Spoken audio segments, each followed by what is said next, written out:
Attention, please. 10, 9, 8, 7, 6, 5, 4, 3, 2, 1. Welcome. Santa, is that a candy cane? No, it is not. All I want for Christmas is the Cowboys to be in the playoffs. Sweetie, I'm not a miracle worker. My eyes are up here. I didn't even know you had a face. Can you remove my twig and berries? Ho, ho, ho, honey, I'm Santa Claus, not a doctor.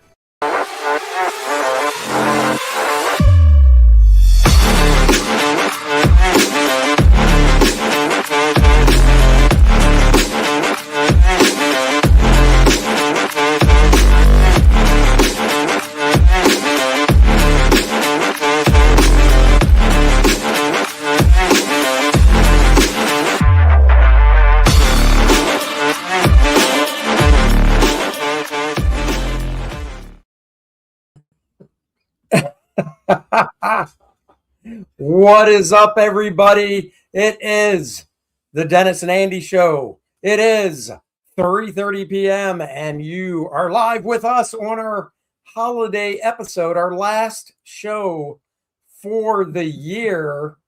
I don't know what you're talking about, Rand. What do you mean? Oh, Andy. I'm trying to spread a little holiday cheer with the intros with the lady sitting on Santa's lap, and you're saying, oh, you guys liked it. You know you did. You can admit it, guys.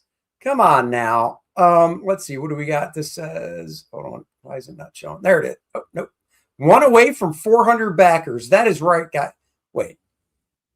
Oh, he's at, are you adding both platforms? You must be, overall. You are. Well, we need to get that DNA bump for the show.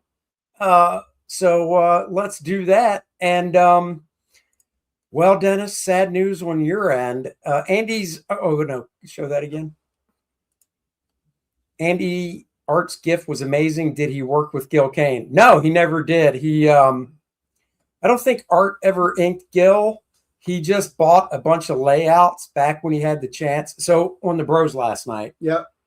Art goes, I want to show you guys. I'm giving each one of you guys something. We were like, really? Yeah. And he has 11 by 17 original sketches. So Gil Kane, when he would draw pages and covers, he would draw them on, copy paper, then trace them off. Yeah. And Art has a bunch of those originals.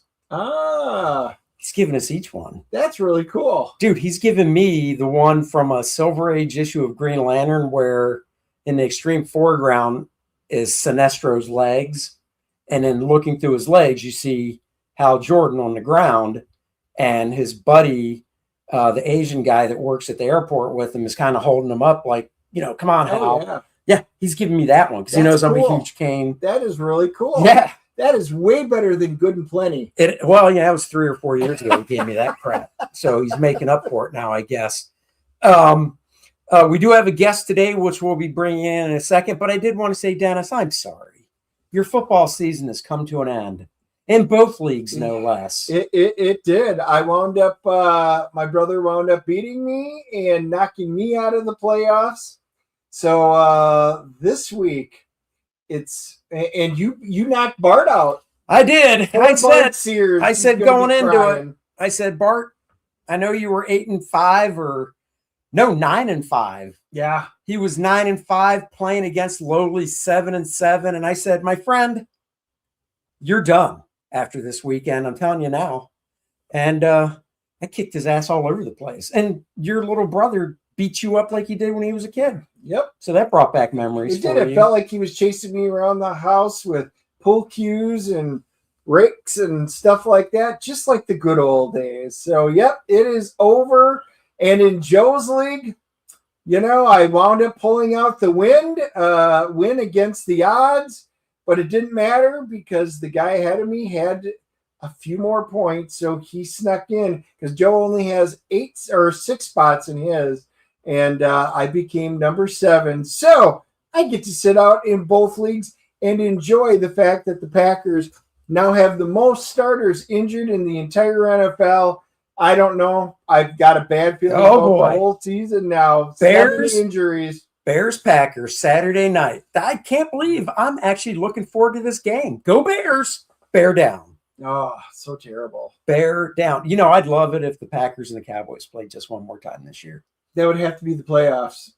Well, you never know. You got that 1% chance yet. There is that cowboy hopium. There is. There's a chance that your boys don't even make it to the playoffs. There is now. That's right.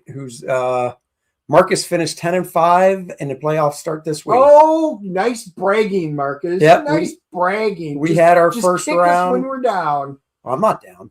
I play Courtney. That is my daughter this week in fantasy football. Just like last year, we faced each other in the second week of the playoffs, and she beat me. This year, I want to take her down so I can rub her face in it so hard it's not even funny. That is my goal. And then you can say Merry Christmas, Courtney. Exactly. And but there's that. Now we're going to bring on our guest, a friend of mine, Greg Cravens, who is a cartoonist, not the usual comic book guys we bring on. He is a legit cartoonist, and I say that because whenever I tell people I'm a cartoonist, they automatically think newspaper stuff, and I go, no, comic books, blah blah blah. So let's introduce Greg. Hello, Greg. How are you? I'm doing good. I'm getting a weird double sound effect. What am I? Oh, you getting an echo? Yep. Go to. Have you ever used this StreamYard before? Not this one, no. Okay. Let's see. There should be down towards the bottom, there should be a settings icon that you could click. God, where'd they move it? Because I'm looking at mine, because usually I can see right it at the bottom. Oh, I couldn't see it because of that. So down at the bottom, you'll see the little icon all the way to the right. It's the gear. The gear. If you click on that and then you click on audio, there should be a box that says echo cancellation, and you want to make sure that is checked.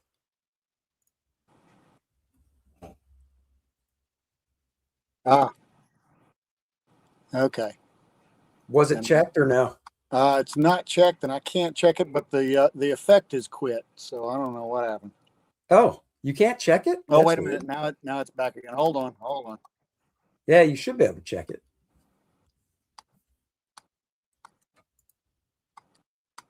Yeah, you should. Oh, it was checked. Oh, and you still hear it? Not right this second. All right, well, let me know if you do. I have actually, you know what? I think I might know what it is, so I'm just going to do this. All right, now you can, hopefully you don't hear it anymore. So, but anyhow, how are things with you? All right, hang on. Let me reduce that. That's making me nuts. Things are going really well, except that I'm a technical idiot. The only other thing I could tell you to try is headphones if you have them. I do somewhere. Hang on. Okay.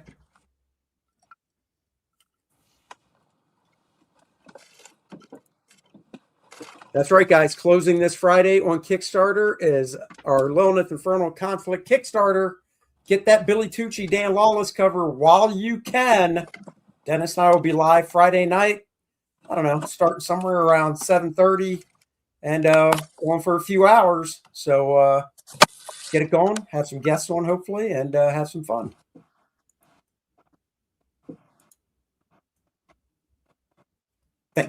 I'm always wearing pants.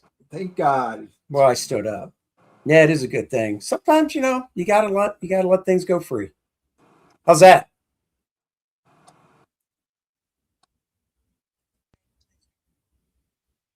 Testing 1, 2, 3. Oh, testing 1, 2, 3 sounds much, much better. Thank you, sir. Beautiful. Right. We can hear you. And I will take complete responsibility because the time zone change didn't display on this the same way it does on Zoom. And I thought, 3:30. Yeah, I've still got a little time here. Oh, okay. Yeah, so no worries. Something. No worries. Yeah, Dennis is wearing shorts and no sleeves. So this is Dennis, Greg, Dennis. Nice to meet you, Greg. Dennis, what's up? Greg, are you a football guy? I am not a football guy. I'm the classic comic book nerd that grew up without any sort of team sport thing going on at all outside of, like, play a little softball one season, and the only sport that I follow now is combat robotics, which Are you is Oh serious? insane. yeah. Dude, I'm going to NHRL. I'm going to National Havoc Robot League one of these days. I've got to get in there. I got to What? watch that Where is live. it? Like, Norwalk, Connecticut. I got to get myself to Norwalk, Connecticut with an entire day just to watch 3-pound, 15-pound, or 3-pound, 12 pounds, and 30-pound robots beat each other to death and set each other on fire. That's my yeah, no, I've seen videos of it. What I'm trying to remember. The only Sci-Fi Channel, maybe. Would that be right? Or It was the Comedy Channel like 20 oh, years ago. And here's the okay, crazy thing. Scott Stannis, the guy that started the Buckets, the comic strip that I work on, yeah, made some, we did like a week or 2 weeks on BattleBots, just being silly about yeah. BattleBots. And I watched it and he watched it, and, he's like, yeah, this is funny. They came with a camera crew to Birmingham, Alabama. I went and met Scott at his house, and we sat around and we drew live and, showed stuff to the camera crew, and it was 4 BattleBots. No They way. cut out everything except Scott, on the camera going, well, I really enjoy BattleBots. BattleBots, it's the technicality, and it's all wonderful. And then all the cute, robots that we drew, cartoon robots with, pinchers and Yeah. saws and stuff. They cut all that stuff out. And that was it back in the era when it was all wedge bots anyway, so screw it. So, Wow. is there like a season that they go through, like sports have seasons, or year round? They try to do that for BattleBots, but because of I think losing their network again, because they started off on Comedy Central, they moved to ABC, and then they moved to Discovery Channel. And I think they're right now they're uploading to YouTube. You can go onto YouTube and all the new stuff is there. That's what I was. And I guess they have a YouTube channel. And, yeah, you're already on YouTube, so why not check them out? So do they, when they do it on YouTube, do they ever do like live events, or is it just uploaded stuff? I think right now it's all uploaded stuff. In fact, they had a live stream. I clicked on it. It was all material that they were just refreshing. That they they were playing it. It was live to watch, but it wasn't going on. Yeah, right now I think all their money is coming from the fact that they got an entire arena in Las Vegas, and you can go any night except Tuesday and watch Destructathon, which is. I think they commissioned like 7 copies of 14 different robots that each team provided a no weight limit version of their robot. So they were up to like 300 and some odd pounds each. Oh, really? Yeah, and they all had to work with the same tires and the same motors, so that the crews could replace parts and get them back into service, because they're doing it every night. Right. And you never knew what robots were going to roll up. You had a choice of 14 different ones that might show up.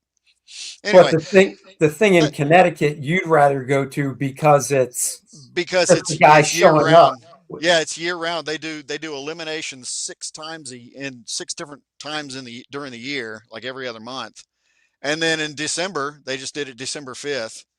They do the big wrap up where they give away the big trophy, and they go, okay, for the 3-pound guy, here's the. Yeah. I think the trophy is a tiny little dumpster, because they're all like a dumpster fire. It's crazy. That is awesome. Marcus is asking if Chris Rose is still the announcer. He and what's the MMA guy? Kenny Florian. Really? Yeah, Chris Rose and Kenny Florian were the TV show announcers, and I think on one of the YouTube things they got Chris Rose back in there. But the original guy that was the comedian that was with him on Cartoon Network, 20 odd years ago. Yeah, he's back for the nightly Destructathon stuff. Bill Dwyer. Oh, really? So Bill he's Dwyer, out in Vegas? He's in Vegas doing BattleBots again, but it's like a day job now. Right. You clock in, do your stuff, and and keep going. Because for the thing, Connecticut, I would assume that I assume they have a website, and then people would submit like a video and stuff to go like, hey, here's the thing, here's the robot I built. I want to get on the show. Yeah. And I just think like any reality show. fill out an application, show up.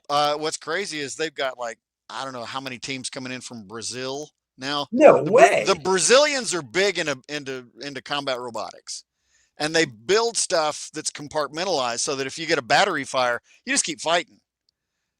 If you watch BattleBots, I forget Minotaur. Minotaur was the big Brazilian robot that, I mean, it would go through entire fights, 3-minute fights on fire, and it never even slowed down. Oh, wow. And then, for the NHRL stuff, I mean, a Brazilian team will show up with 7 or 8 robots, and there's 2 or 3 teams. So I think one of their elimination rounds was like half the teams were Brazil. And then there's always MIT and there's 2 or 3 other, hotshot engineering schools that show up with these robots. And you're going, that's $800, $900 worth of robot right there. Oh, now it's gone.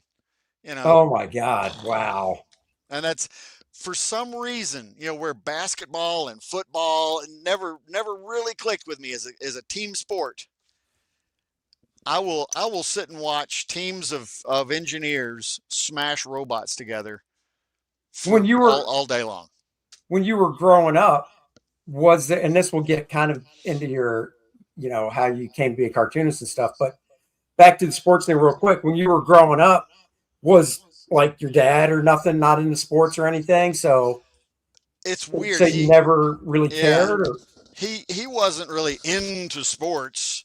And then by the time my brother and I got a little bit older, suddenly he's playing baseball and softball. And we're like, well, what happened? You were supposed to be teaching us these games. And he's like, well, I was busy. And you're like, really? Wait till we go off to college to start playing sports. All right, fine, be that way. So, I have 2 kids, and then, It's like, okay, little league, church league, whatever it is, the commercial leagues, let's go play. And we went from T-ball all the way up to, do you want to keep doing this in high school? No, Yeah. So yeah, you sort of get in there and wing it. Yeah. But disc golf, still go out there and play disc golf. It's just it's not a team sport, and nobody cares. No, I have controversial and inflammatory ideas about college sports too. So. Oh, nice. Oh, I got no problem with that stuff. I've done disc golf a few times, and it's fun. I got a buddy that's into, he watches all the tournaments and stuff. So, oh wow, I'm trying to play with him. It's, he'll hit stuff in 2 throws, and it's like, dude, it's 180 yards, and I'm not that good either. Deucing these things. I'm not either. My son and I will play now. He's in the military. He's a lieutenant in charge of a Bradley unit. So, we got out and play, and he's like, all right, everything's par 3. Every throw over 3 is 10 push-ups at the basket, and wow. we're driving away one day from the, we played 18 holes, and I hit 230 push-ups by the end of the whole thing. And I was like, my arms aren't going to be any good tomorrow. Let's go home. You're allowed to tell your son, you can't give me orders. Well, he threw down the challenge, and I was like, all right. And there was one day that he did way more push-ups than I did. I was having an on day. Well, and we get to the basket, and I was like, that was a 3 for me. What'd you get? And he starts in on 20 push-ups. I'm like, good. You just take your time, kid. I do like it. We've got 36 holes by my house, so in the summer, love just to walk over there and go do it. Yeah, we got a good park here for it. It's 2 back-to-back 18-hole courses, and then they just put in a 9-hole easier course across the road in this big park. And I haven't had a chance to get out there and play the 9 holes yet and see what they're like. Yeah, I think the one I went to a few years back was, it was probably 9-10 years ago. I know it was before COVID, but I think it was 9. It wasn't a full 18. So, but it was fun. It was a good time. So it's more fun than regular golf. No, I can't stand. Yeah, No. Regular golf, it's just like me with the team sports. Regular golf must be an amazing, focused, wonderful thing for the people that like it. Right. Because oh man, the money that goes into golf and the attention and the time and all the people that just like, I got to get in my golf this weekend. My wife's upset, but I'm gonna go anyway. It's got to be fantastic. I'm not there. It's with not. I don't know It's how frustrating. yeah, it's frustrating. I don't know how people can watch it. I was at my, Yeah. Oh, yeah. I were to go over to a relative's house up in Syracuse when we were visiting, and my nephew's big into golf and stuff. Yeah. He'll be watching it. I'm just sitting there, and I'm just like, this is so boring. Yeah. How do you There's watch Playing it. I was in junior league and stuff, and I had a slice, and I got frustrated one day, and I was on an overlook, and I just got so pissed I threw my club off the thing, and I was done. I walked away, and I said I'm never playing again, and I haven't. Yeah. I've ever had one job that didn't involve a drawing board. I bust tables when I was 16. Oh, okay. And one of the owners also owned a little tiny miniature golf thing across the road from the restaurant, old country store thing that, where I worked. And was talking to him later, and after he'd shut down the miniature golf.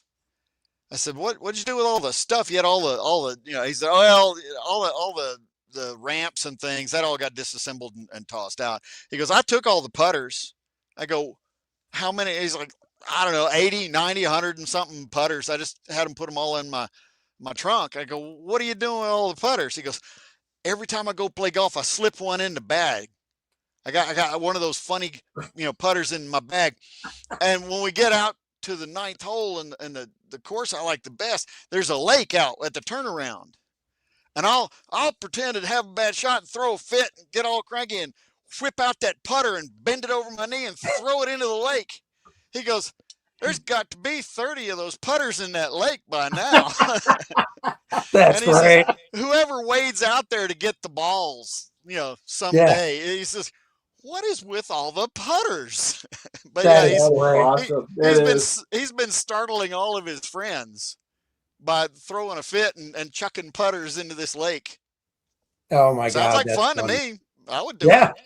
Yeah. I mean, that's the only way I could do something like that is I'd have to, do a Caddyshack and like just bring out a bag of clubs that are all just crap clubs where I could just do stuff like that just to get, the laughs and whatnot, I got relatives that keep wanting me to go golfing. I'm like, no, I got rid of my clubs. I'm not going. I'll go bowling. I'm not going to go golfing.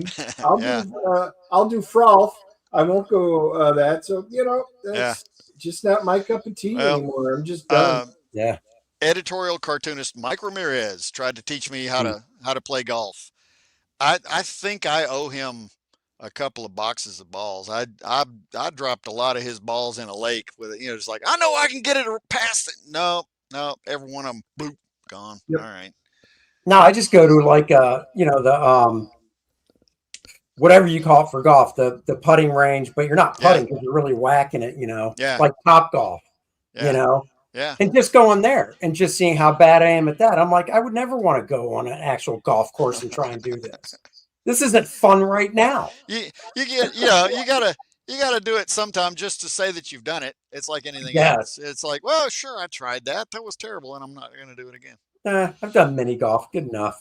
Anyhow, we like to start the show off when we have a new guest with how you got into art, drawing, all that stuff. And your origin story. So Dennis, take it away. Well, that's pretty much it. So your origin story, how did you wind usually, even as a cartoonist, how did you get involved with cartooning? Were you into comic books? Did you get a comic book and you did it? Or did you read the strips? How did you get involved? Okay. A lot of different angles on this. So when I was, 5, 6, whatever it is, back then, kindergarten was like preschool. So, you didn't even have to go if you didn't want to. In first grade, I was determined to learn how to read because I needed to know what Charlie Brown was saying in those comic strips. Yep. And I can remember just, piecing it out and going, between, what is a between, idiot. Oh, Oh, yeah. between. Okay. Yeah. And just being fascinated by the books. Cause this was like, go to the grocery store and your mom's, pushing the cart around. And I'm like, there's a big thing of books over here. I'm going to go look at these. And these books are, little, trade paperback Yep. size reprints of Mad Magazine, tiny, just eye strain trying to look at these things. And Wizard of Id and BC and Dennis the Menace and Peanuts and all that stuff. And the books, I swear to you, this was like 1971, right? The books were 35 cents a piece. Oh, yeah. I was like, Mom, can I get a book? She goes, that's a lot of money. And even back then, I'm thinking, I don't think it is. Right.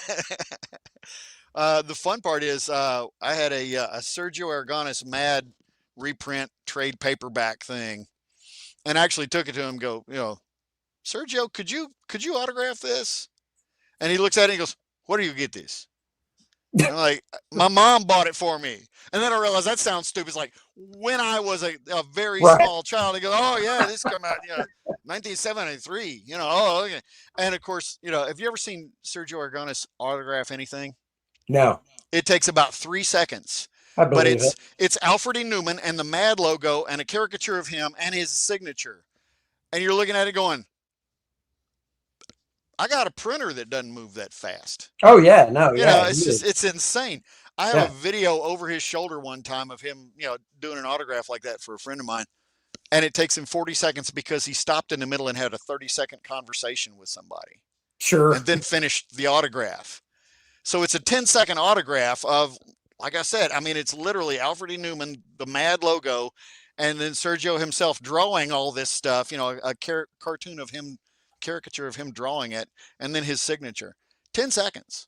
Yeah. And it's all one line, it's nuts. Oh, anyway, that's, I'm doing my usual thing where I go so far off the subject. No. But yeah, wanting to be a cartoonist came from me looking at all that going, these books are great. And my grandfather was like, well, they're in the newspaper every day. It's easy to make those books. I go, newspaper, you say? What? Show me this newspaper you speak of, right? And by then I'm 8 or 9 years old, and he's like, yeah, here's, our newspaper was good too. It had like 2 or 3 complete pages of that's how comic mine strips. was. Yeah. Yeah. And I'm like, and this comes every day. Yes, it does. I need this, and by then I'm already starting to draw and doodle and stuff.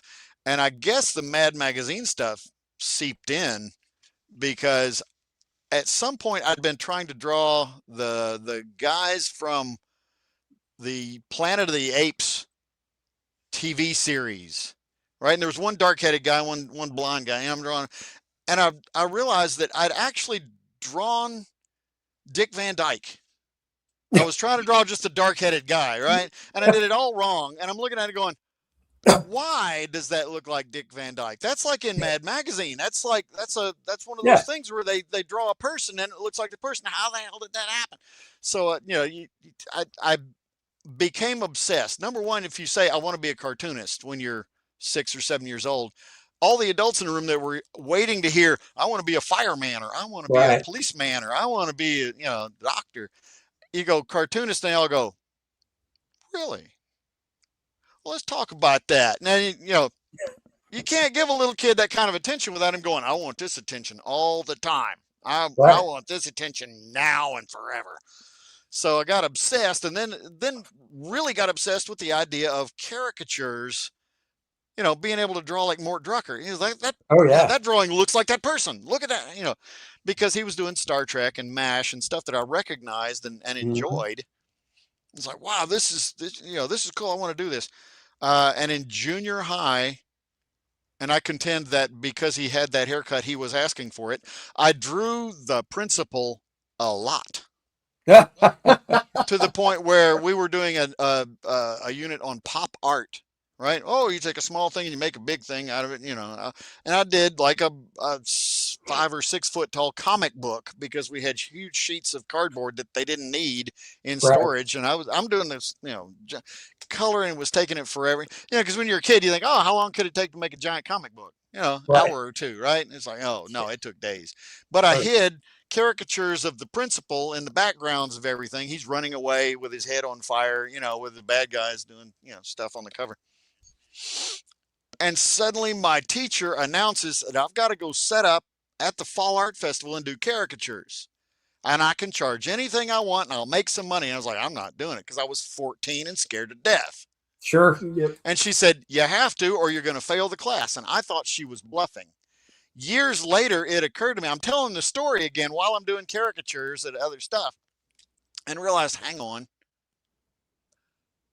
he probably was really upset.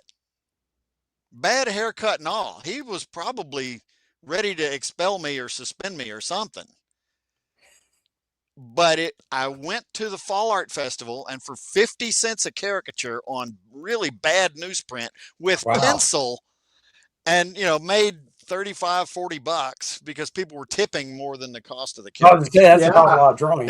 Oh, look at the cute little skinny kid. He's drawing caricatures. That's great, and got on the cover of the paper because I was the youngest artist at the Fall Art Festival. Right? Okay, whatever, and the picture, I can still look at it and go, my God, I weighed 45 pounds tops. And a big shock of hair, and sitting there just panicking, drawing people. But at the same time, it's like, I was on the cover of the paper. I think I'll do that again. And I never heard boo more about don't draw the principal. You're getting in, quit it. I guess they went to him and said, you can't suspend him. He does this for money. He never ask you for a dime. There you go. So then, let's see, 2 years later, the same teacher said, I know the woman that's in charge of the caricature and portrait concession at Opryland, which is a theme park in Nashville. Yeah. And I had relatives living in Nashville, and they were kind enough to, give me room to sleep in their homes for, 2 summers, which is the usual burnout rate at theme parks. I found out for a caricature guy, it was 2 years. And you just go, I'm not doing that again. But between the caricatures, and I was already airbrushing t-shirts, and this was the 80s by then. Yeah. So got through college, caricatures and airbrushing t-shirts. And at that point, you're not suited to do anything else. You're going to do comic books and comic strips and advertising cartoons. And oh man, when I discovered that advertising cartoons existed and were a thing that they pay for and they had budgets. Yep. I'm in. And they pay good. Yeah. So when you went to college, was it just, local hometown college? And did you go for art or what were you going for? Yeah, it was weird. I was in a really small 40,000 people in this little town I was in. And of course you say, I want to be a cartoonist. They go, well, that's an art degree. So you need to go to the Memphis College of Art. Well, that's an hour and a half away. That's easy. I could drive home, do laundry if I had to. Sure. And then go for the orientation weekend thing, and discovered that they were going to teach me to paint and teach me to sculpt and teach photography, but they were not going to teach me how to make a living painting or sculpting or taking photographs. Right. But I'd know the art end of it. I would know that. Right. And the rest of it was kind of up to me. And I thought, I could go to the university, and they got graphic design degree and journalism and marketing and business. And I could dip into all that stuff because they don't stop you. Right. So I switched to that, and my dad said, good, because that's a lot cheaper. And he'd already threatened me with, I'm not giving you a dime. You got to come up with all that yourself. Well, I was working my tail off, and learning how to airbrush and learning how to caricature and doing all that stuff. And he said, well, we'll help you out. Because actually, I think I threatened to go into the Army, and he'd very nearly gotten kicked out of the Air Force. And he didn't think I had any better ability to listen to an order than he did. So he's maybe don't go into the military. Maybe we'll help you a little bit. And I was determined. So, I remember him paying for the entire first semester, and then less and less and less every time until I paid for my last year and a half, without asking anybody for anything. But that was back when you could. Now, of course, they have to pay for a new stadium every other year. So Oh yeah, of Oh course. yeah, Oh exactly. yeah. I paid for 2 kids to go to college, and I am now dead flat busted broke. Yeah, Yep. yeah. No, I hear you. I hear you. Mm.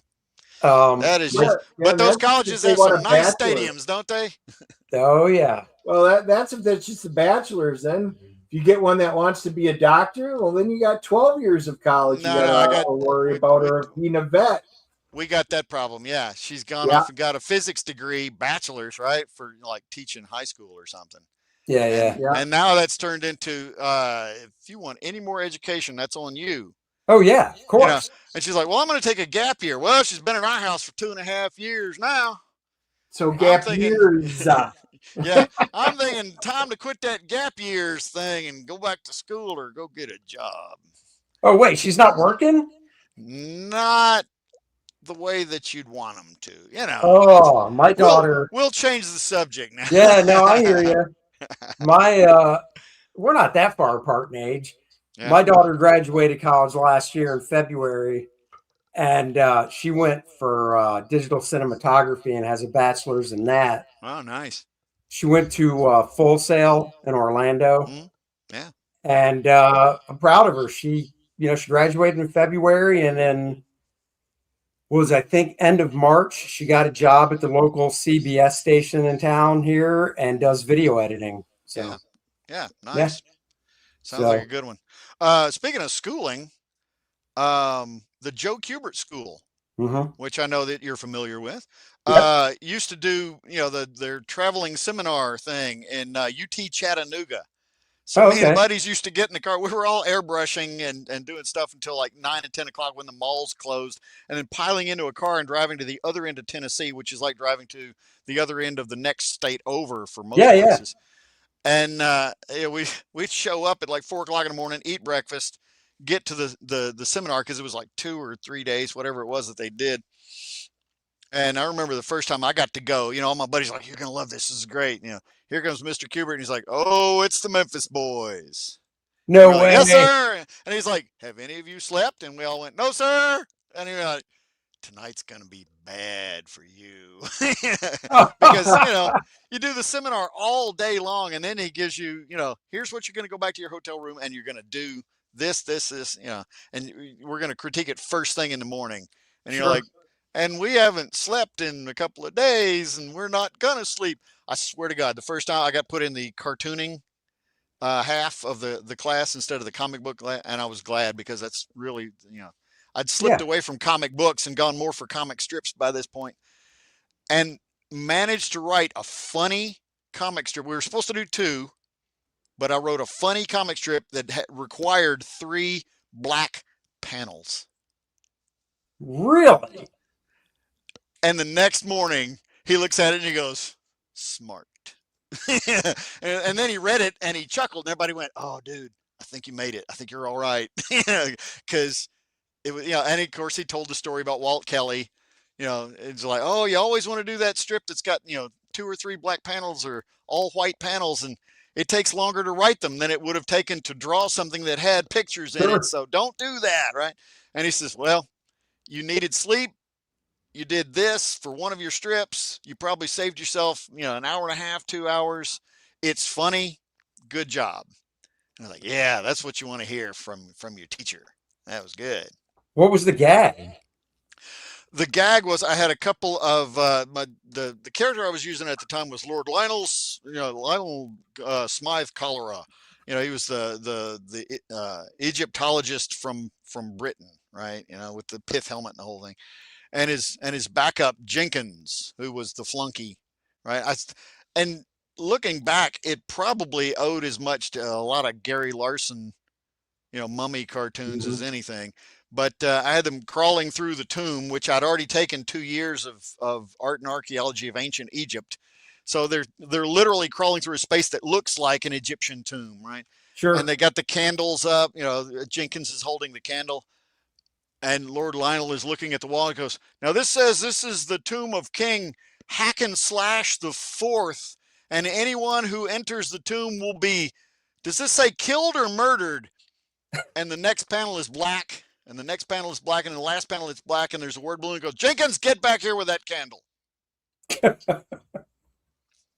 It passed muster. That's good.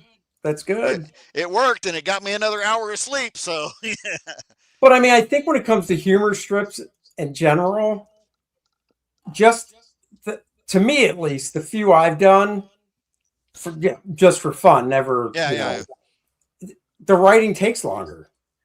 You know, a 3-panel gag strip, the drawing's not that tough. It's figuring out the punchline, and because I think I can't remember if somebody told me this. At least the way I do it, it's backwards. So figure out the punchline, the last panel. No, you have and then figure out the 2 panels how you're going to get to it. Right, because you can't figure out your pace, and you can't figure out how many panels, and you can't. There's a lot of stuff you cannot figure out until you've got the entire script written.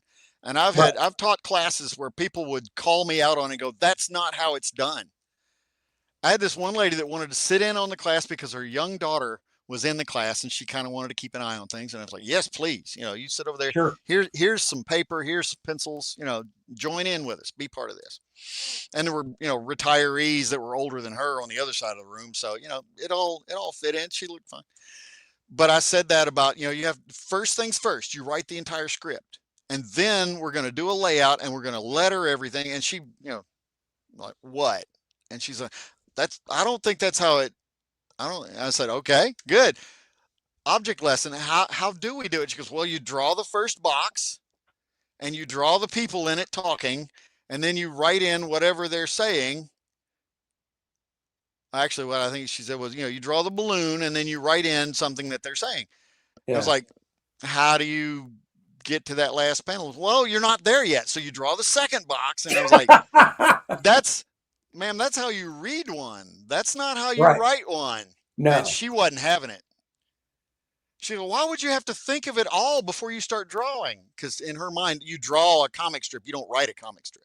Right. She'd never used the words. Yeah. She never thought, write a comic strip. Who would write a comic strip? It's just whatever the characters are saying. Right. You got to write it. Yeah. And years later, it's kind of like that. The characters are running around loose in your head. Sure. And you hear them say something dumb, when something in the world occurs to you, and you go, I'm going to write that down. And then occasionally, sometimes it's your kids saying it, and you go, that'll work too. Yeah. Yeah. Yeah, no, I mean, like it's the most I do now is I do our Christmas card every year, which I try to make humorous and stuff. But, I did the strip I did for fun was Flex and Tone. And it was a, big goofy bodybuilder dude, a hot chick friend. And he had a bulldog that was also buff, walked on his hind legs, whatever. Yeah. And I did 45. I did almost 50 of them. Yeah. Did you submit them? Yeah, I did it with a friend of mine, and we got one letter back, rejection letter back. But there was one time in the National Cartoonist Society, God, it had to be 10, 15 years ago. I can't remember whose idea it was, but you might remember it was, they actually printed a newspaper, and they said, if you have any strips, send what you have, send 3 or 4, that's the amount of space we can give you. So I was like, it's the only way I'm ever going to see it in print as an actual on a newspaper. So I did. And I got the comp somewhere in here. Yeah. But hey, Greg, Joe's asking, he says, Greg, when you draw, where do you start your caricatures? Excellent question.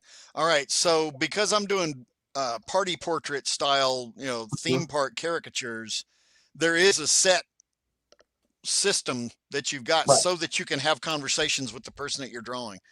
And look at the paper, you get the middle of the page, you go slightly higher, bridge of the nose. Oh, okay. And literally, you want to be able to raise your hand over here and go, now look over here for me, right? And you're getting this weird 3/4 thing for them, because at a 3/4, you can see the shape of their nose, right? Oh, yeah. If I'm looking straight into the camera, you can't see the shape of my nose.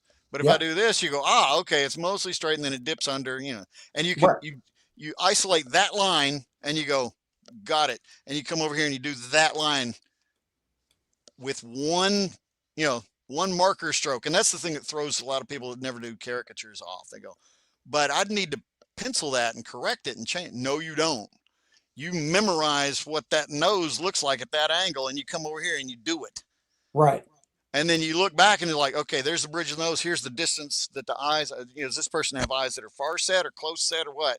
And what's the shape of the top of the eye? Okay, and come back over here and do the nearer eye and look back. Go do the further eye. So yeah, you're literally starting center of the page and then go center of the head, a little higher, so that you've got room for a little cartoon body at the bottom by the time you're done with the whole head. Yeah. And it doesn't take that much practice to make sure that you get the head the right size that fits on the page. But I can remember being at the theme park with people that were early days, and you didn't have that kind of control yet. So the top and back of the head would run off the edge of the paper sometimes, and especially with the big hairdos from the 80s, poofy stuff. Would somebody ever, because look, we've all been to theme parks and seen that. I've never, I've drawn caricatures for people before, through the mail, whatnot, but I don't obviously do it that way. I have the luxury, because I'm doing it at home, to pencil and whatnot, and mine aren't that exaggerated either, just because of what I do.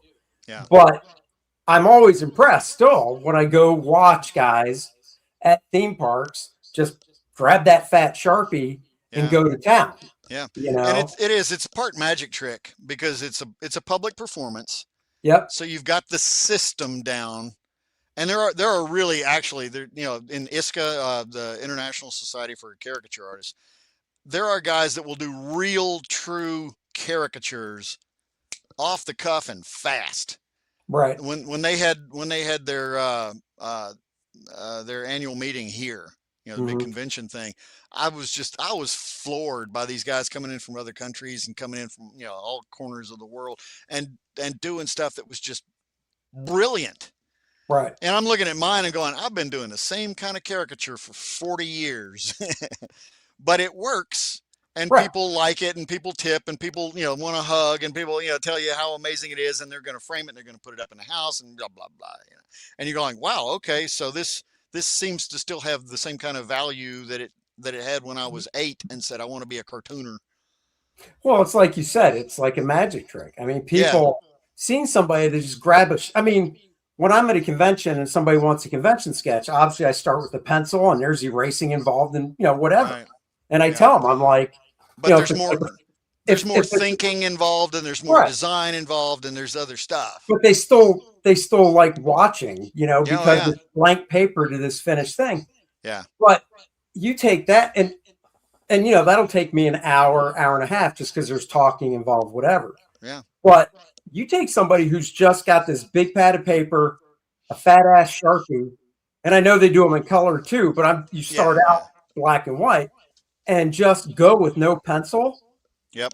I mean, that's just another level. It doesn't matter that it's really cartoony compared to what I do or not. That is still, when I was growing up, I leant more towards comic books, obviously.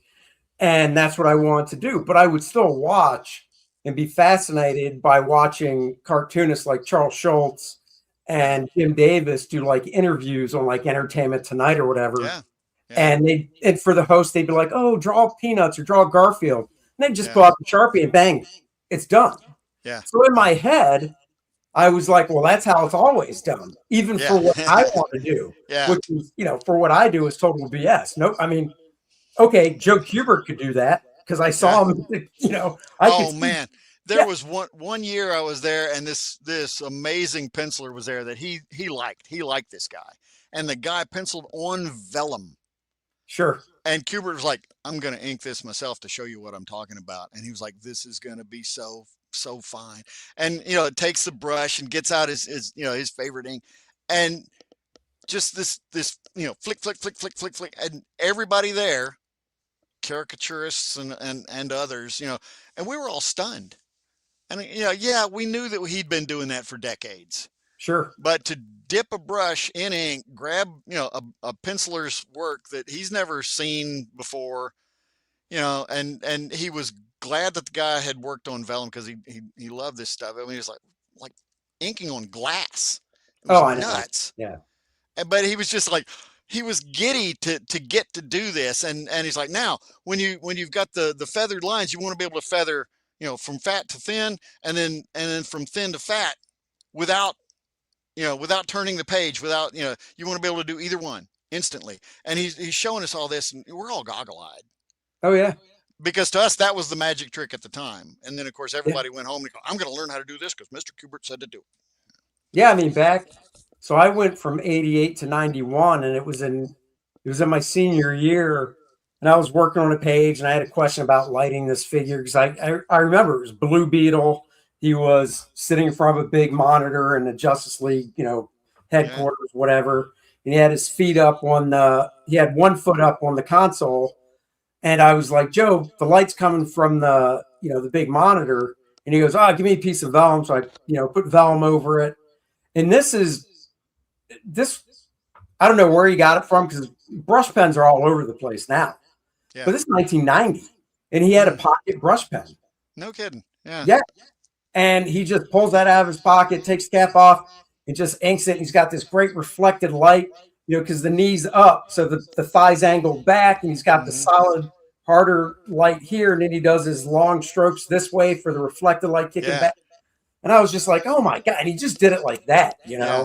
And he's sorting all that information in his head without seeming to think.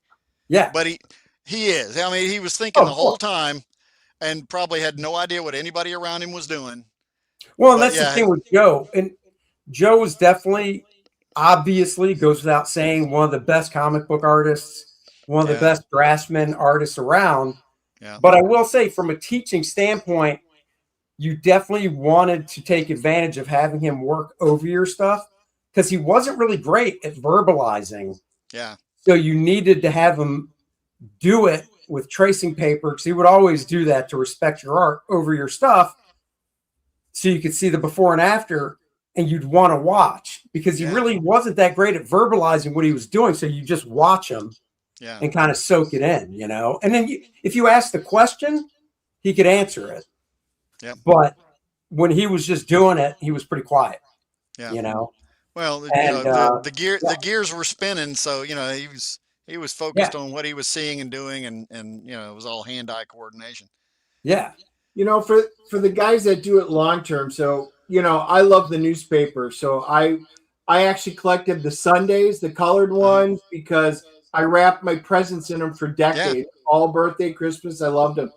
But we always had, we had the Peanuts, Garfield, Beetle Bailey, and then inside it was always like Family Circus, Bloom County, and like Calvin and Hobbes. And those were things I had to read every single week. I couldn't miss a Sunday and stuff like that. So even if we were traveling, I would stop in and get a newspaper just so that we could get that. Those are some of my favorites that I had. I'm curious, what did you read, going back? What really drew you in? No pun intended. Yeah. The same ones you're talking about. And then this came up not too long back. Mark Trail. You ever see that one? Oh yeah. Yeah. Oh, yeah. There's even a Mad Magazine parody or a Mad Comic parody, which I can remember looking at the Sundays, and it was all the nature stuff. It was all, the such and such a sparrow will fly 875,000 miles a year, on and on and on and on. I actually I got to ghost 6 months of Get out of here a few years ago. Yeah, it was really fun. It was cool. Now, right before their big style changeover.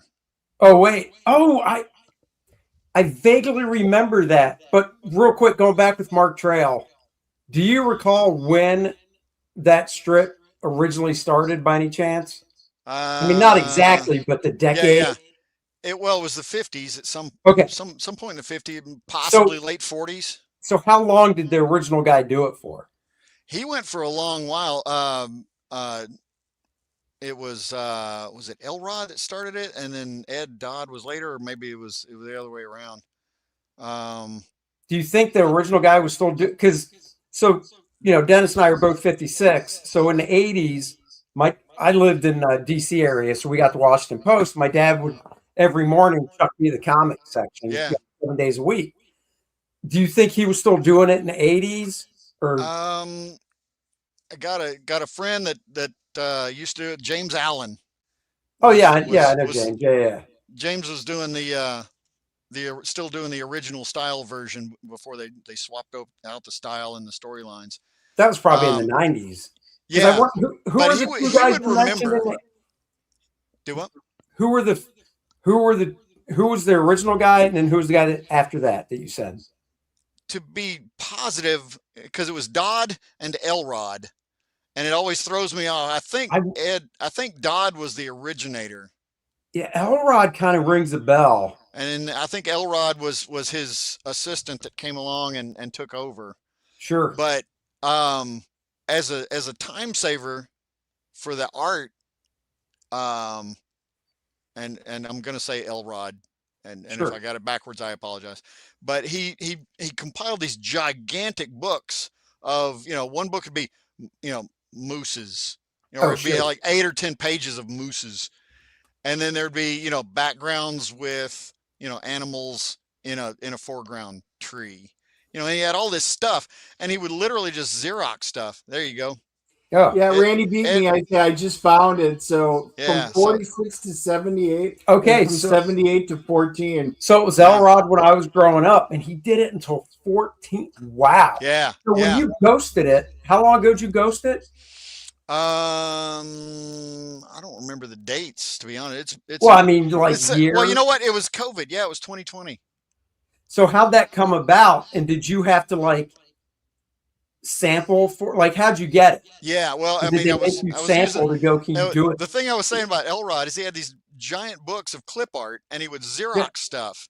I have an Elrod original that is mostly Xerox, and you could see where he'd go in and he would draw in, the characters on horses in the background next to the trees, because that wasn't something that he had already, because it was specific characters. But the rest, like a moose in a pond in the foreground to frame the characters riding away on their horses. Yeah, that was a Xerox out of his big book of animals. Stuff. Yeah. So when James Allen took over, they said you have to do it like this: use as much of the old artwork as you can, and that'll keep it consistent. Sure. And James was like, "Yeah, I'd rather, yeah." And they went, maybe, because it's King Features. And right. And they like consistency, and they like it to look like it looks. So when he says, I need you to step in here for a couple of weeks, and I said, yeah, okay, kind of rushed, but let me see what we can do. He said, all right, I'm sending you the files. What are the files? And he goes, and they were all labeled. They were very carefully, like mooses in the foreground, and during a forest fire, and fallen trees, and there were sets of artwork, and then you had to base new characters on the line work of old characters so that the artwork would stay consistent. Yeah. But I was used to, and this is because of the Kubert seminars, Hi Eisman. Taught us all to work with light boxes. Oh, yeah. So I would use the computer to piece together as much stuff as I could, and then carry it to the light box and ink as carefully as possible to keep the line work the same. But, it would be like, well, use this kid for this character, but you're going to have to change the hair every time. You got a new different kind of hair. And it's weird if you go back and look at old Mark Trail stuff, you can go, okay, this kid and this kid that were like 17 years apart, that's the same sets of drawings with different hairstyle and different clothes, and the clothes came from this other character. It was sort of entertaining. That's funny. But it kept a lot of that stuff very consistent over. I mean, let's face it, that strip ran a long time. Is it finally done? No, it's still running. No, it's still running. Jules, what's Jules' last name? I can't remember. Rivera. Jules Rivera took it over, and they said when the style changed. Yeah, we're going to retool this for the modern era, because it was. I mean, by the end there, it was very Field and Stream. People would look at it and go, "That's So when is this a throwback thing? When is this supposed to have happened? Which is a shame, because that was. James Allen lived for that. He worked so hard for Elrod to learn everything that he needed to learn, and that was his dream job. And that was, I don't know if you remember when he joined the NCS, and he was almost in tears, the first time he was there, and they say, okay, all the new people stand up and introduce yourself, and he was like, I'm so glad to have this job. I've worked so hard for this my whole Yeah. life, and he So was he not didn't want kidding. to. They didn't give James a chance to say, "Hey, we want to switch it up. Let's see what you can do." It Oh, it that's too it bad. it was a out of left field kind of a thing, and he's not the only cartoonist doing legacy stuff that I've ever heard that happening to. Yeah. I And mean, for I've only anybody known. listening that you don't think about the term, a legacy strip is one that has been going for that long. Like, high not yeah, it was High Iceman that was doing Popeye and Cats and Yep. Jammer Kids and Yep. all that stuff for years. And he was a brilliant master of mimicking whatever they needed him to mimic, even down to the lettering.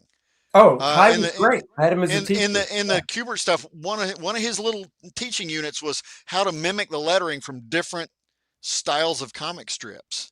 Oh, And wow. he showed us all this amazing stuff that you go, how did anybody even come up with that system? Because one of them, he took a drawing nib, clipped the end of it off at a particular angle, sanded it, flipped the whole thing over, and he said, now this is how they used to ink the lettering for Little Lulu's lettering.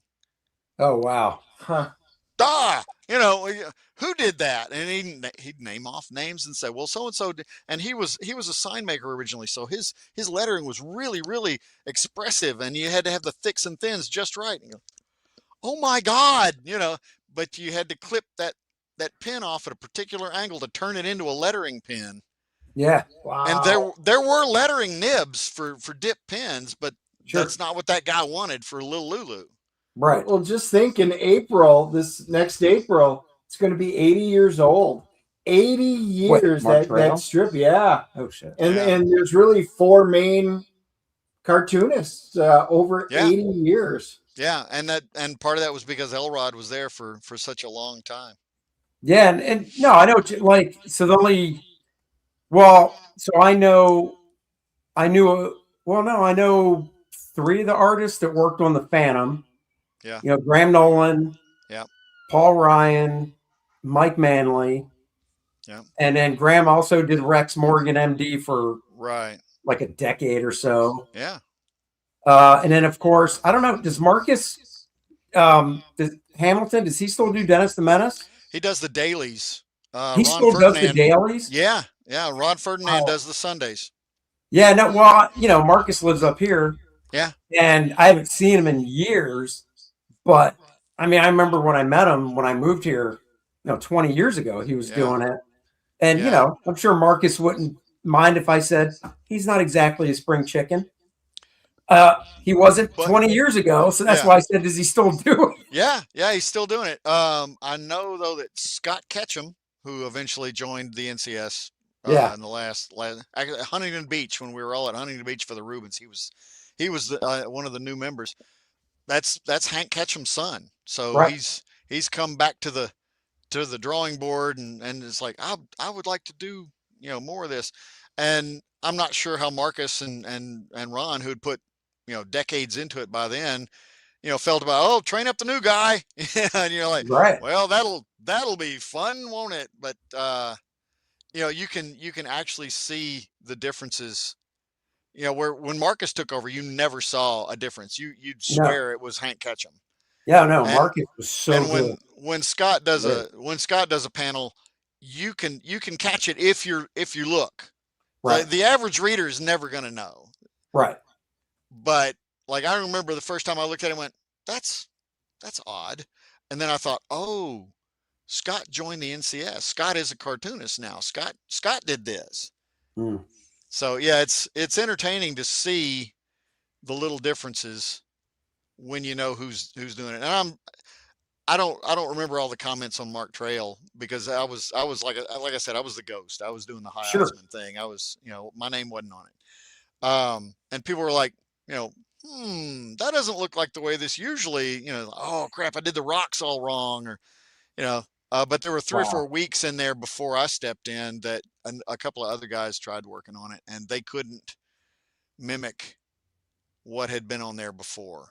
So there were literally a couple of weeks where you're like, that's not the interior of a log cabin. That's some straight lines behind Mark there. I don't understand what this is, So. Yeah.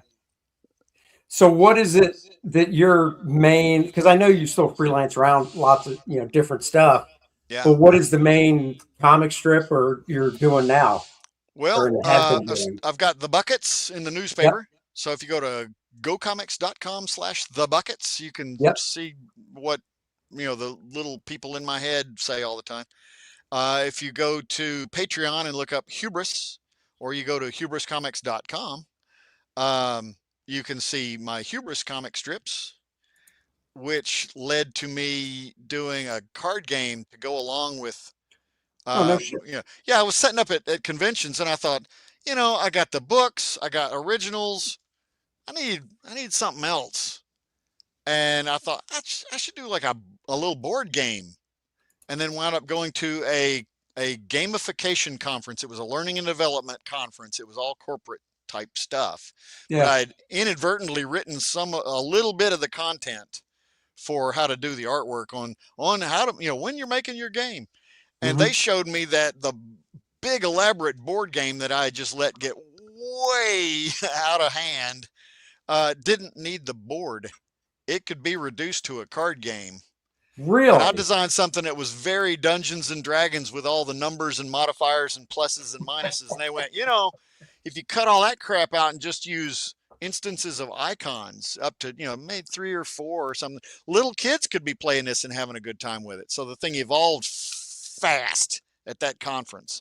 It was a 3-day conference, and suddenly I had the beginnings of a workable card game. Well, now I've got the Hubris con cards game Mhm. and 14, 15 expansion decks. No Now way. I did an expansion deck for the buckets, and then a comic book guy that I know said, "Well, I've got my Stone Ninja comic books needs a game that I can sell at conventions where I set up." And then same group of people, his son writes Raptor Boy, so there's a Raptor Boy deck. And I've Oh done a nice. robots deck, and I've done a monsters deck and a cryptids deck, and just having fun. There's a science fiction spoofy show in the buckets that the little kid watches. Eddie, the youngest in the family, watches. Captain McCosmic. And so I said, I already know who the characters are and what the point is. I'll make a deck out of Captain McCosmic. I did that. And now I'm looking at that going, now that I see all the characters in one place, I kind of want to finish writing that. So So there's how, a I was good. just gonna say, how long have you been doing the buckets for now? I started as Scott Stannis's art assistant Mhm. in 2000 Okay. And now officially. you do the whole thing now, writing and everything, or? Yeah. In 2006, he just sold it out to me, Oh, okay. and his name dropped off of it in 2006, which was 16 years into its run at that point, because he did it for 10 years Oh wow. with either somebody else helping with the artwork. He says, I never saw any artwork that was inconsistent. Hmm. But yeah, when I took over the artwork, it was 2000, which it was 10 years into the run then, and took the whole thing over in 2016. So yeah, we're at what, 30 years now, 20 years now. So are you with the technology and stuff? I assume back then it was on paper. Are you digital now, or? I still do the buckets on paper because I love to be Nice. able to. I love to go to conventions and just lay out originals, and people go, "That's the originals." And then because of the light box, thank Yeah. you, Mr. Eisman, I've got pencil originals and ink originals. Oh, nice. I was going to ask you. So you pencil on like a lighter type of paper, and then you obviously, I Yeah. assume, finish it on Bristol. Actually, I found out that what's the name here? International Paper does hammer mill Mhm. laser paper, and if you get the 100-pound cover stock Mhm. laser paper, it's slick enough that your ink doesn't crawl Yeah. unless you use something really weird on it, and it's probably too thick to really see on the light box as well as you'd like, but it's not bad. It's a good thick piece of paper, and it always feels chunky. When I do caricatures on the same kind of paper. When Oh, I hand I'll them to have people, to. they go, "Oh, that's good paper. I'm gonna have that framed." Yeah, I'll forget by the time we're done, so I'll email you to get Yeah. that. Um, What size do you draw the strips? Because that always, I always ask because strips are small, so when they're printed. Well, yeah, when they're printed, they're small, but I'm doing them, Okay. nice big sheet. That's 2 dailies on one piece of. I cut down the great big 11 by 17s to, I guess that's 8.5 by 14. Yeah. So then, and we'll wrap it up soon. But I'm always curious about this. How far in advance are you working? Because I remember talking to, comic strip guys, back in the day, and they were 5-6 weeks in advance. Is that Yeah. still? Before everything went digital and digital printing and the whole thing, you were expected to do 2 months ahead on Sundays and a month ahead on dailies minimum. And they would prefer you to get further out than that. Yeah, that's why I And thought it then, was like 6 or 7. Yeah. I can't remember if you were in San Francisco with the Rubens years and years and years ago No. when Burke Brevard showed up, and he was the special guest. Oh, sure. And we didn't know this was happening. And he jumps up there and he does this long talk about the all the ways that he missed deadlines so bad, but he was making enough money that he literally at one point entrusted like a couple of weeks worth of dailies to a flight attendant on a flight where he bought a seat Just for the strips? to get the strips to Right. Washington, because it was with Washington Post Writers Group. And then she had instructions to like put it in a taxi, and they were waiting on it at Washington Post Writers Group. Like it'll be there in an hour on such and such a flight, and it's just like, dude, that doesn't even make any sense. No, I could never do that. And he's like, that it wasn't even the furthest behind I ever got. And Wow. there were newspapers like holding press time until they could get Bloom County. Wow. And That's insane. the stories before that were Gary Trudeau with Doonesbury. Doonesbury, but it was in his contract that his times were shorter. There was a crew that was expected to make sure that he could be timely. So he didn't have a month Right. of stuff in the can ready to go. Yeah, because with Anyway. that script, you had to be right on it. Oh yeah, he had to make it sound like it was now. And Yeah, it's like South Park now. Yeah, they spoofed that in Megaton Man. I don't know if you ever read Megaton Man comic Of course books. I did. I love Don Yeah. Simpson's Do you work. remember Yeah. that where they had the Trudeau guy, and he was always walking around in like a robe, smoking a pipe and looking out the window while other people were doing the work. Yeah. And it was going to press as things were happening. Yeah. At the exact same time. I thought that was hilarious. Anyway, Yeah. but these days you're expected to be 2 weeks ahead on dailies and a month ahead on Sundays. And again, they'd like you to be further ahead. Normally I am, but right now I'm riding the ragged edge of disaster. Because we got a holiday coming up. So I've got 2 weeks worth on the board behind me, and I got to get those knocked out in the next couple of days, because I also have a Kickstarter thing that I gotta get everybody's con cards shipped out. Oh, so the Kickstarter is not live anymore? No, the Kickstarter's done, and I just shut down the late stuff. Okay, because we usually promote stuff like that. But, everybody, my con cards website's not up, so I've been sending people to the Kickstarter just to look it over there. Okay. And that way, when the website does go live, then everybody can go, oh, that's what I want. I can just I've already seen that on the Kickstarter. I'll just order that. Well, when it goes live, let us know, because we'll have you back on to show it off. And because that's part of what a lot of people we have on, because that's what I do now is Indiegogo and Kickstarter. Yeah. And a lot of my buddies do. So, and then through that, we'll meet other people that are like, hey, can I come on your show to promote? And you know what we're going to have to do? I'll send you a couple of decks. Sure. You guys will pull an event card. I'll throw up a team card. You throw up a team card, and you may have to mail cards back to me if I win the hand. Okay. Yeah, no, that's good. We you mentioned D&D, and he perks up because what we do is, and I'll share it now so we can talk about it as well. Yeah, D&D, I used to do all the CCGs. Actually, I still do. We do board games and all of that stuff. So now Yeah, I Yep, definitely there it perked is. up during that segment. So we do. So the current campaign is Lilineth, Infernal Conflict. Yep. She's a sexy succubus warrior, but she came out of a book we did called Cordrath, barbarian Game of Thrones type Right. book. Yeah. Part of that Dennis does for the campaign for the first 2 Cordrath books. He wrote a D&D style game module. Yeah. And we based it on the first edition of D&D, so it has the same look. The Yeah. cover is not attached. You can use that as your screen as the game master. So for all of you nerds that got modules from the late 70s, early 80s, it's retro. Like that.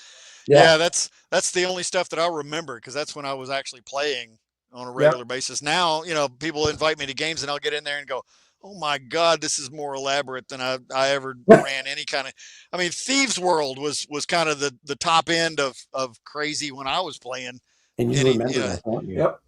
Yeah, he nodded. I saw it was like, yeah. Thieves World. I remember that. No, I was a man. I never played And it wasn't just fantasy, we did Top Secret and Boot Hill and Star Frontiers. Star Frontiers. I was going to mention that. I've still got 2 boxes of the Star Frontier stuff up in the attic. Calm down, Dennis. Really? Calm down, Dennis. He's not selling them.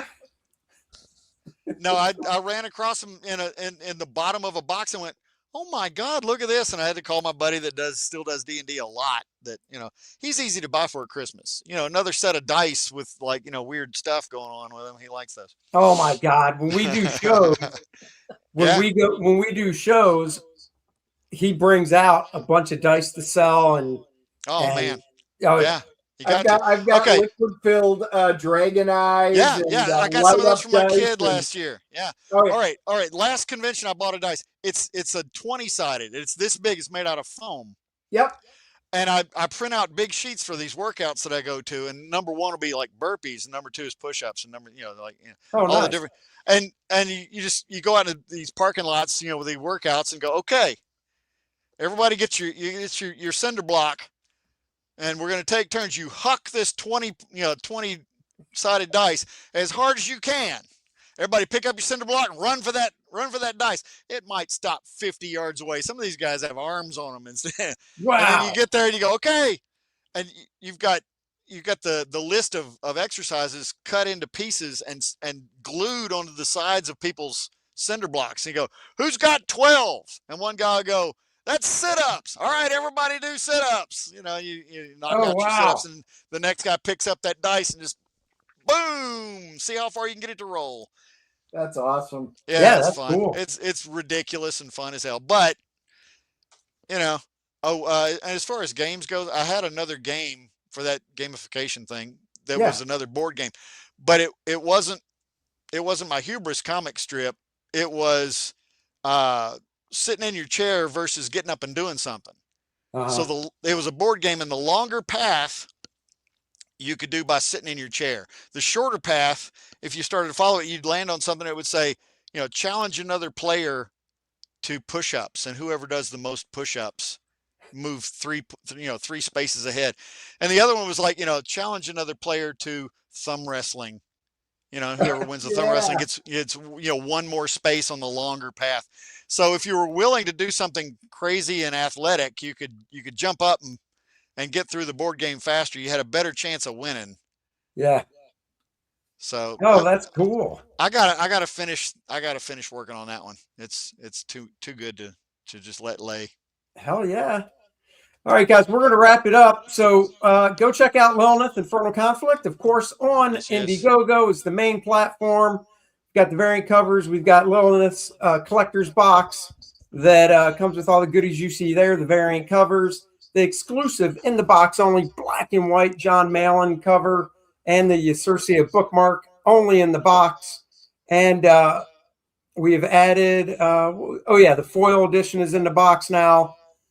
We've got, 10 or 11, 10 preview pages up with lettering so you can read the first bit of the story as well. And, of course, we do have some retro editions left, limited to 100, printed on newsprint, colored in flat color, totally different cover to give you that 1970s Marvel Comics feel. Those are signed and numbered. some calendars left. You can still order it, and it'll still ship out in time for the new year. If you want the core draft calendar. And then over on Kickstarter, which ends this Friday, you do definitely want to go over there because that is the only place. Oh, I stopped sharing the screen like a dummy. Dennis, why didn't you tell me? You point out my flaws daily, and now you're quiet. It's tough keeping up with all the flaws. I know. That's true, except for fantasy football. Yeah. That's your flaw. Yeah. Didn't you get like an A+ when you drafted? I did. I was predicting to go 14-0. I got a D-, by the way. I know. This is what injuries does. So on Kickstarter, it's the only place you can get the Billy Tucci, Dan Lawless variant cover of Lilineth. That's a lovely cover. It is. That's Billy's a great artist. And this campaign closes Friday, so Dennis and I will be live on the channels. Have some guests, friends, and stuff to close this sucker out. Go check it out. Links are in the description below. And if you back the box on this campaign, you will get Billy's cover in the collector's box with everything else that's included from the Indiegogo box. So, guys, go check it out. Links, like I said, are down below. And Greg, thank you so much for coming on. It's been so long. Yeah, you know, I apologize for bobbling the time and making anybody panic, and then no. It all no works. worries. It all works. I think the last time we were in person, you had hair. That's been a while. No, it has. Yeah. It has. It was one of the Southeast chapter meetings. I can't remember where it was, but we've been all around and around and around. And this upcoming one, I think, is supposed to be Nashville during the animation thing that the Bancrofts do. It'll be a hot item. Cool. You know, we need you there. Come on. Yeah, I'll keep my eye out for it and stuff for sure. Definitely. Awesome. Cool. And Graybeards is our buddy Aaron show. Go check that out at 5. It's apparently the Christmas episode. Yeah. So go check that out. And what are we seeing tomorrow night, Dennis? We always see a movie, do a review. So tomorrow night? Oh, yeah. Which one are we going to Oh, my God. I thought you knew the Housemaid. The Sydney Sweeney movie. The Housemaid with Sydney Sweeney. There's 2 big reasons we're going. We'll let you figure those out. It's Sydney Sweeney. I think they got it. I think they did, too. Greg, hang back after the show's over. Yeah. And we'll catch you guys later. Bye-bye, everybody.